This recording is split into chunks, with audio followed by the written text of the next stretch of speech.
This story is very meaningful. Everyone should hear it. Listen to Brian tell the story. My name's Alex, 36 years old, and I live in a sleepy coastal town in Maine where the winters are harsh and the gossip's harsher. I'm married to Kay, the love of my life, a woman who's been my rock since we were 17. Back then, she was the out and proud rebel with a rainbow patch on her jacket, while I was the quiet girl hiding in the closet, terrified of what my family might say. It took me until I was 21 to come out, and when I did, Kay was waiting, patient, steady, her brown eyes warm with understanding. We got married in 2019, a small ceremony on the beach with the waves crashing and the seagulls crying overhead, and now we've got Jack, our 4-year-old son. He's not ours by blood. His birth mom, Tess, was Kay's best friend, and when she died suddenly in 2021 from an undiagnosed heart condition, we took him in. Finding him alone in his crib that day, screaming for a mom who'd never wake up, broke something in Kay that she's still piecing back together. Me? I just try to hold us all together, but lately, that's felt impossible. This whole mess started with my sister Sarah, 27, and her boyfriend Steve, 28, a guy who's been a thorn in our family's side for 8 years. Sarah used to be the bubbly kid who'd follow me around, begging me to braid her hair, but somewhere along the line, she latched onto Steve, and he changed her, or maybe just brought out something I'd never seen. Steve's the kind of guy who thinks honesty means spewing whatever rude garbage pops into his head. The first time we met him, at a family barbecue, he spilled beer on my dad Frank's favorite boots and laughed like it was a comedy special. "Lighten up, old man," he'd said, and Dad's jaw clenched so tight I thought he'd crack a tooth. Steve's loud, obnoxious, and smug, but with Sarah he's oddly decent, always opening doors, buying her flowers. It's his one redeeming trait, and it's probably why she stuck with him despite the fact that everyone else in our family, from my parents to our grandparents, can't stand him. My dad, Frank, is 62, a retired mechanic with a gruff exterior and a soft spot for Kay. They bonded over old cars, spending weekends at classic car shows, laughing over greasy engine parts while I watched from the sidelines, grateful for their closeness. Mom, Linda, 60, is the opposite. Soft-spoken, always smoothing things over, her mantra, "Take the high road," drilled into us since we were kids. My grandparents, Granny Rose and Grandpa Joe, are cut from the same cloth, the family peacemakers who'd rather bake cookies than pick a fight. Then there's Jack, our little guy, with Tess's curly hair and a sharp mind that catches more than we realize. We've built a life here, quiet and steady, until Steve started lighting matches and Sarah kept handing him the gasoline. It all kicked off a few weeks ago in late November, when the air was turning crisp and the town was stringing up Christmas lights. Saturday was the anniversary of Tess's death, and like always, Kay, Jack, and I drove to the cemetery. The gravel crunched under our tires as we pulled into the quiet lot, the sky a dull gray that matched the heaviness in my chest. Kay knelt by the grave, her fingers tracing Tess's name etched into the cold granite. Teresa Marie Ellis, 1989 to 2021. Her face was pale, almost ghostly, her brown eyes distant as if she were seeing something beyond the stone, beyond this world.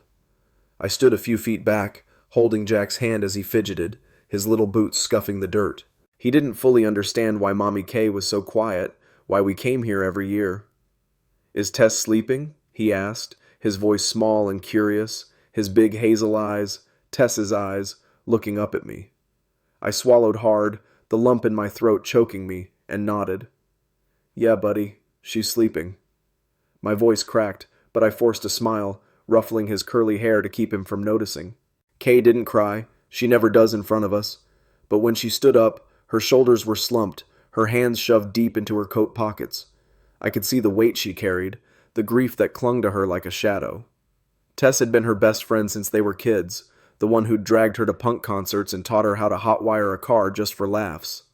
Losing her so suddenly, finding her lifeless in bed while Jack screamed in his crib, had shattered Kay in a way I couldn't fix. I stepped forward and hugged her tight, feeling her tremble against me, her breath warm against my neck. "I've got you," I whispered, my arms tightening as if I could hold her pieces together. She nodded faintly, but her silence said more than words ever could. I promised myself I'd get her through this weekend, no matter what. We drove home in near silence, the hum of the heater the only sound as Jack dozed off in his car seat. Kay stared out the window, her reflection flickering in the glass, and I reached over to squeeze her hand.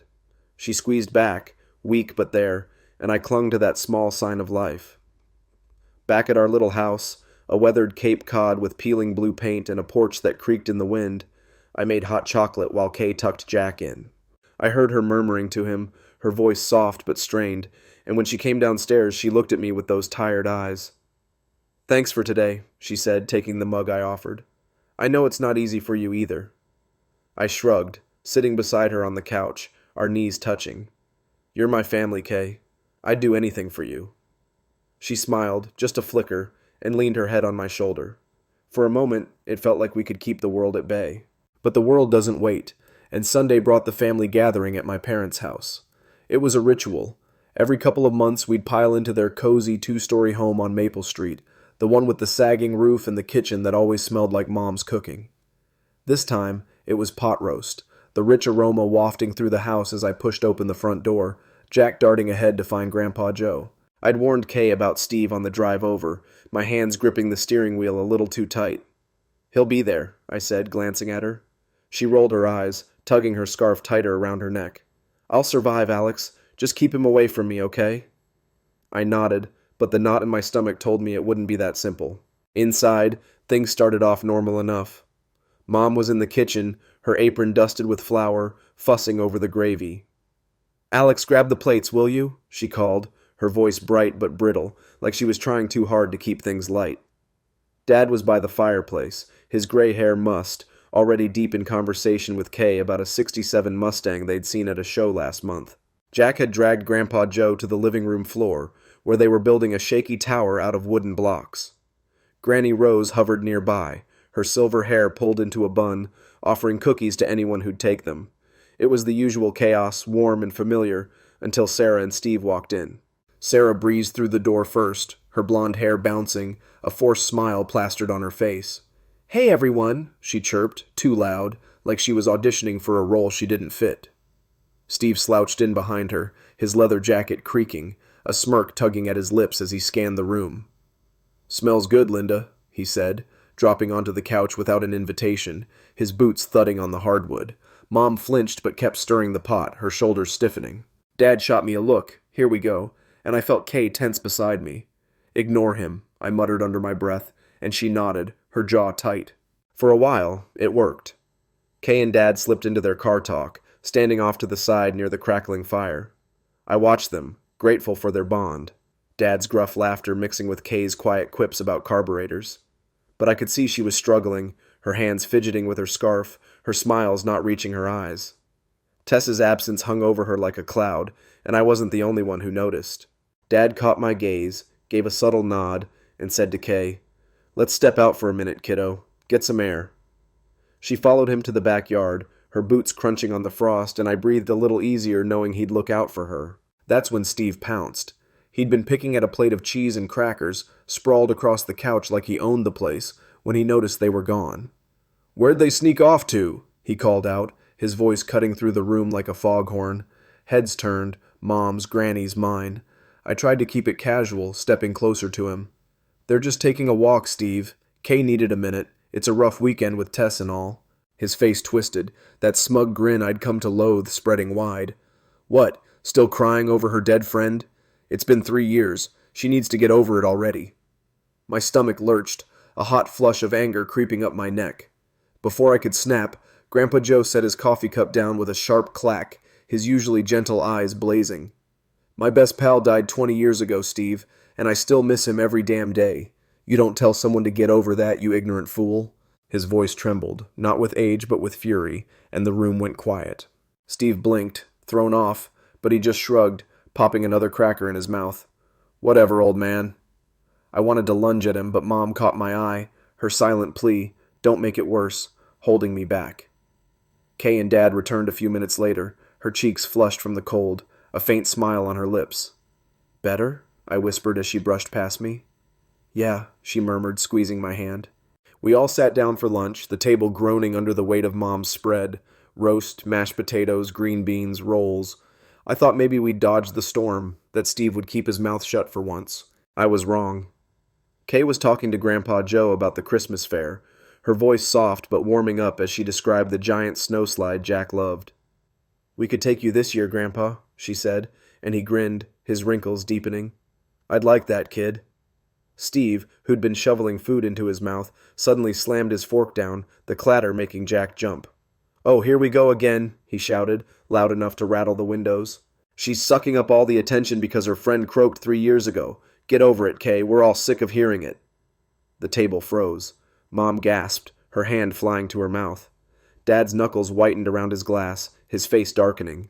Sarah stared at Steve, wide-eyed, but didn't say a word. I looked at Kay, expecting her to explode. Her temper's rare, but when it flares, it's a wildfire.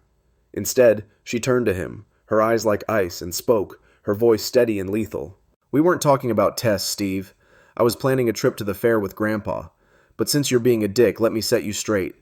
She leaned forward, every word deliberate. "Everyone here hates you. You're a toxic, narcissistic asshole. When you're not around, we're all happier, relieved even. You've got no friends, your own family can't stand you, and it's because you're rotten inside. Tess lived 32 years and left a mark you'll never come close to. Her funeral was packed because people loved her. Yours, Sarah might show up if she's still delusional enough to stick around." She stood, her chair scraping the floor, and walked out to the backyard, her boots echoing in the silence. My heart raced, pride and fear tangling inside me. I followed her, finding her on the old swing, staring at the bare trees, her breath fogging in the cold. "I shouldn't have said that," she muttered, her voice thick. I knelt beside her, grabbing her hands, feeling the chill of her skin. "No, Kay, you should have. He's had it coming for 8 years. I'm proud of you." She looked up, her eyes glistening with unshed tears, and I pulled her into a hug, her head resting against my chest. I could feel her heartbeat fast and unsteady, and I held her tighter, willing her to know she wasn't alone. Dad came out a few minutes later, his face set in a hard line but his eyes glinting with something like satisfaction. "I told Sarah and Steve to get the hell out," he said, his voice rough. "They're gone." We went back inside and the mood shifted. Grandpa Joe clapped Kay on the shoulder, gruffly saying, "About time someone told that punk off." Granny Rose nodded, her lips pursed but her eyes soft. Mom, though, stayed quiet, her hands twisting in her lap, and I knew she was wrestling with her need to keep the peace. Dad broke the tension with a grin. "Took a lesbian to tell him straight, huh?" he said, and the room erupted in shaky laughter, even Kay cracking a small smile.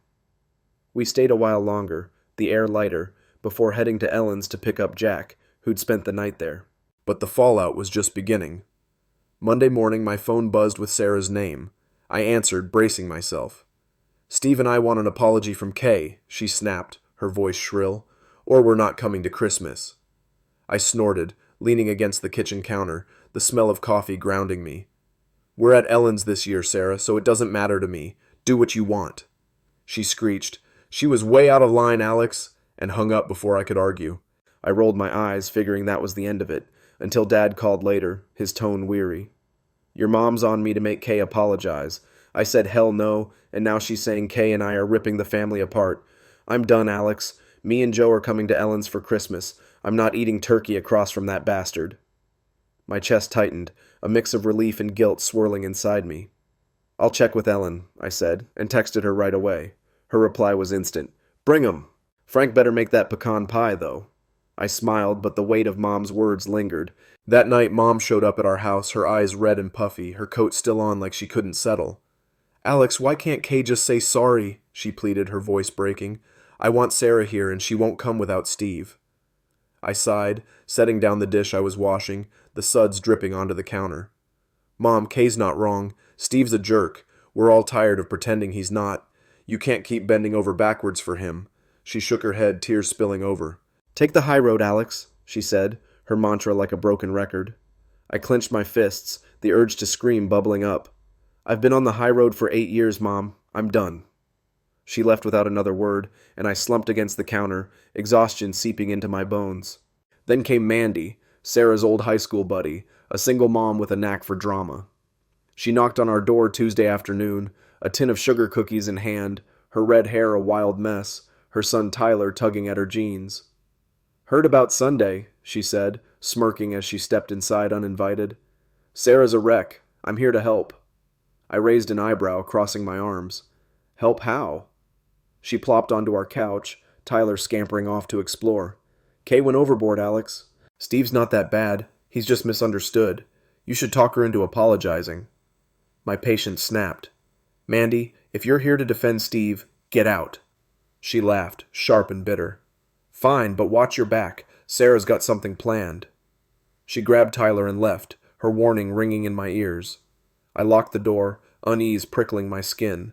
Wednesday brought another twist. Pete, Dad's old mechanic buddy, a burly guy with a gray beard and a loud laugh, stopped by the garage where Dad still tinkered part-time.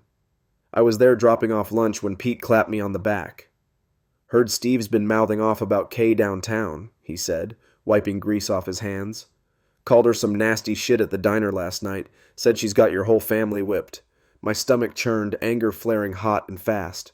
He's a coward, I spat, and Pete nodded. Damn right. Frank's ready to deck him, but I told him to save it. Steve's not worth the jail time. Dad overheard, storming over with a wrench in hand. Let him try me, Pete. I've had it.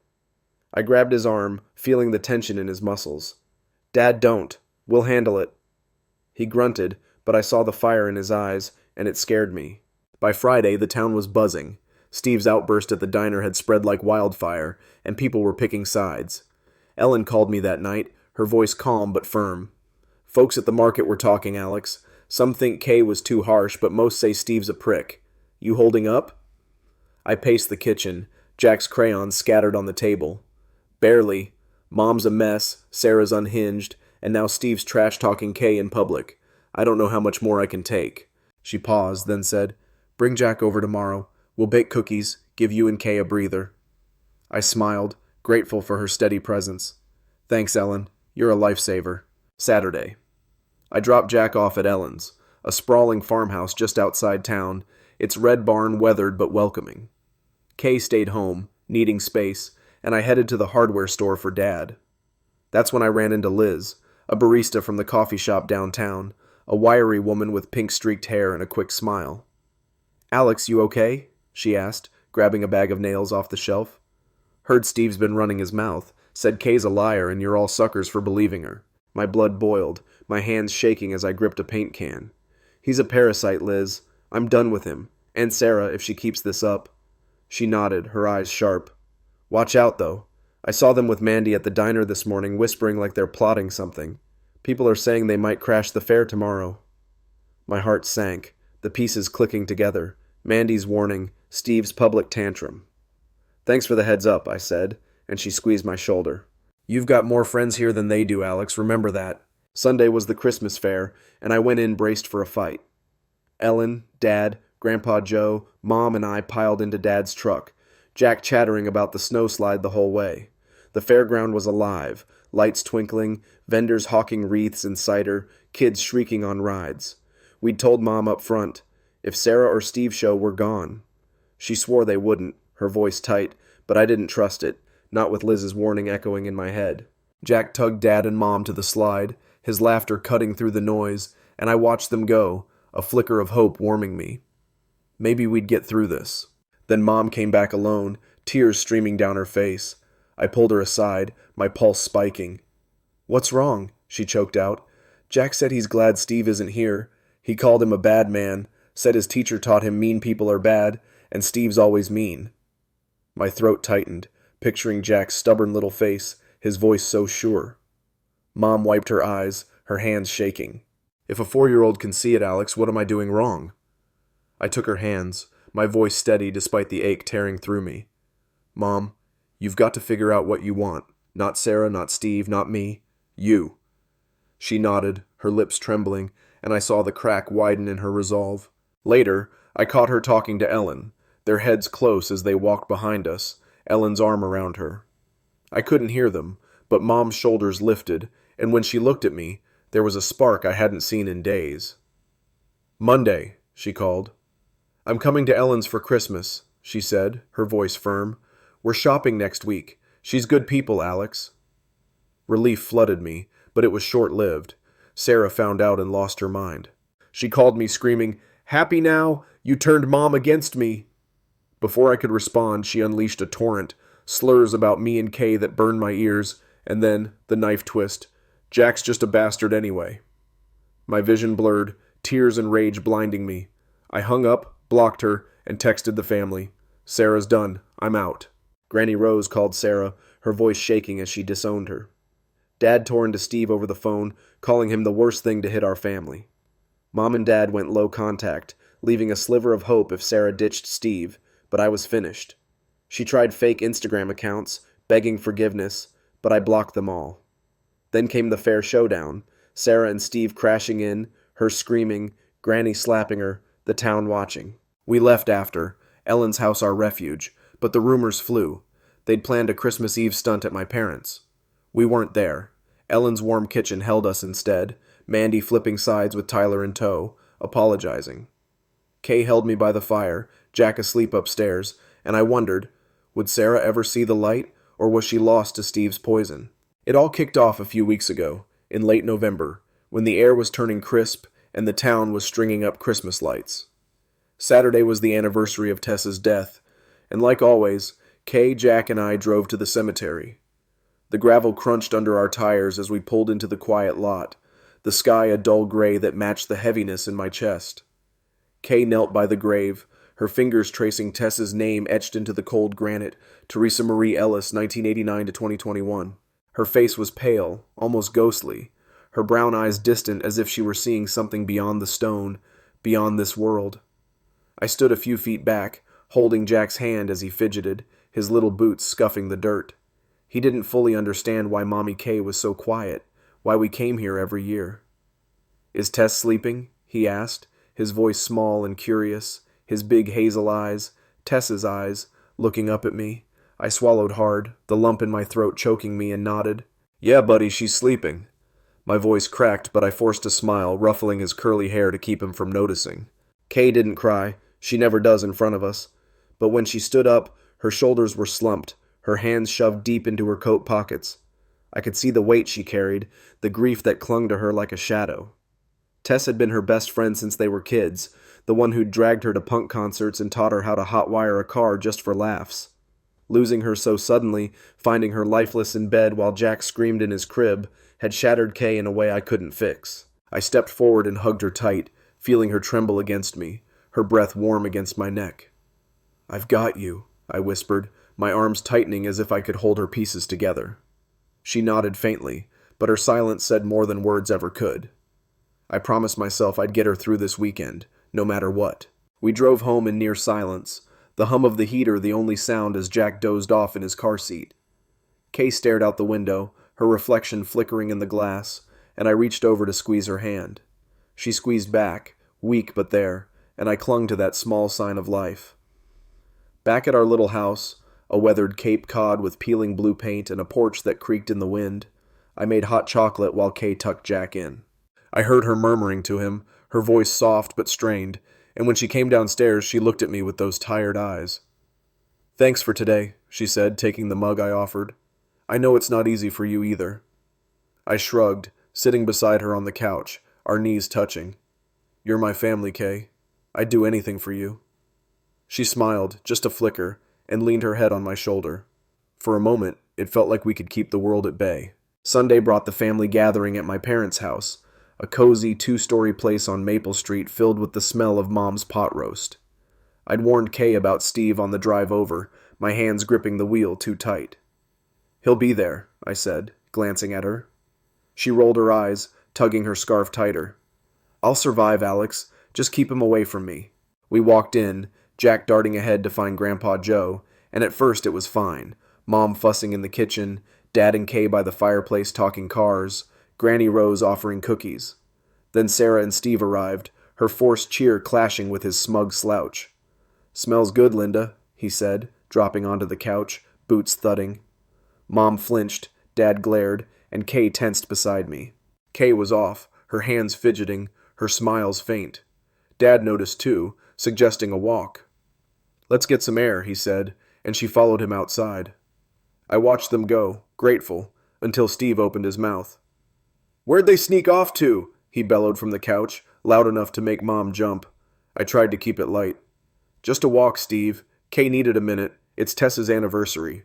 He smirked, his voice dripping with disdain. "Still moping about her dead friend? 3 years, man. Get over it." My stomach dropped, anger flaring. Grandpa Joe slammed his coffee cup down, his voice sharp. My pal died 20 years ago, and I still miss him. You don't tell someone to get over that, you jackass. Steve shrugged, unfazed. Kay and Dad returned, her cheeks pink, a small smile back. We sat for lunch, roast, potatoes, tension thick as gravy. Kay was chatting with Grandpa Joe about the Christmas fair when Steve exploded. "Here we go again," he shouted, fork clattering. "She's hogging attention over a friend who died 3 years ago. Get over it. We're sick of it." The table froze. I looked at Kay, expecting a storm, but she turned to him, her voice cold and steady. "We weren't talking about Tess. I was planning the fair with Grandpa. But since you're a dick, listen up. Everyone hates you, Steve. You're toxic, narcissistic. We're happier when you're gone. You've got no friends. Your family can't stand you because you're rotten. Tess made a bigger mark in 32 years than you ever will. Her funeral was packed. Yours will be empty except maybe Sarah." She stood and walked out. I followed, finding her on the swing, her breath fogging. "I shouldn't have," she muttered. I knelt, grabbing her hands.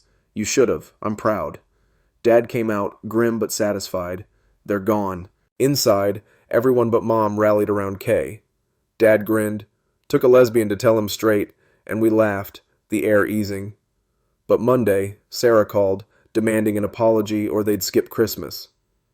"We're at Ellen's this year," I said, and she hung up, furious.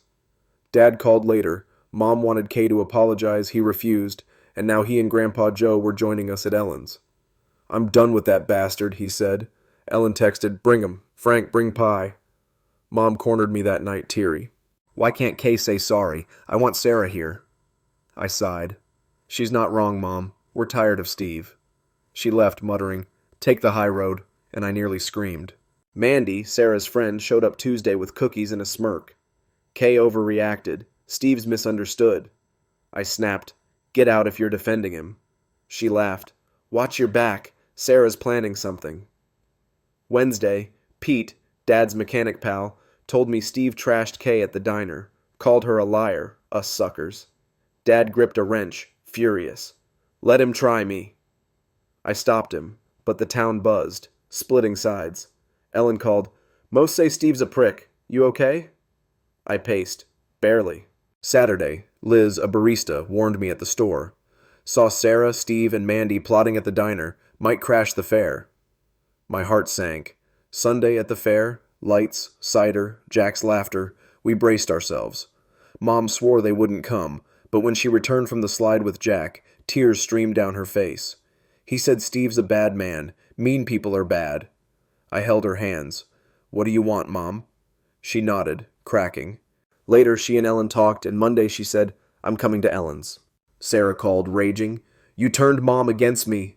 Then slurs, about me, Kay, Jack, a bastard. I hung up, blocked her, told the family. Granny Rose disowned her, Dad tore into Steve. Sarah tried fake accounts, but I blocked them. Then the fair showdown. Sarah screamed, "You've won, you dyke! Jack's a bastard!" Granny slapped her. "You're dead to me." Steve pulled her away, the crowd gawking. Tuesday, Christmas Eve, Liz called. "They're planning a stunt at your parents'. A speaker, Steve demanding an apology." I laughed, bitter. "We won't be there." We were at Ellen's, her farmhouse glowing, snow falling soft. Dad brought pie, Grandpa Joe carved turkey, Mom and Ellen laughed over wine. Mandy showed up, Tyler in tow, apologetic. "Granny got to me," she said, sheepish. Jack tore into gifts, Kay's arm around me by the fire, and I felt peace, tinged with loss. Sarah and Steve? Word spread they stood alone at my parents' empty house, the speaker blaring to no one, snow piling up. Pete saw them drive off, Sarah crying, Steve cursing. They're isolated, their toxicity their cage. I'm sad for her, but done. Maybe she'll leave him, maybe not. What do you think? Family's about boundaries. Set them, or lose yourself. Tell me below, should I ever let her back? Happy holidays, folks. Hope your table's free of Steves.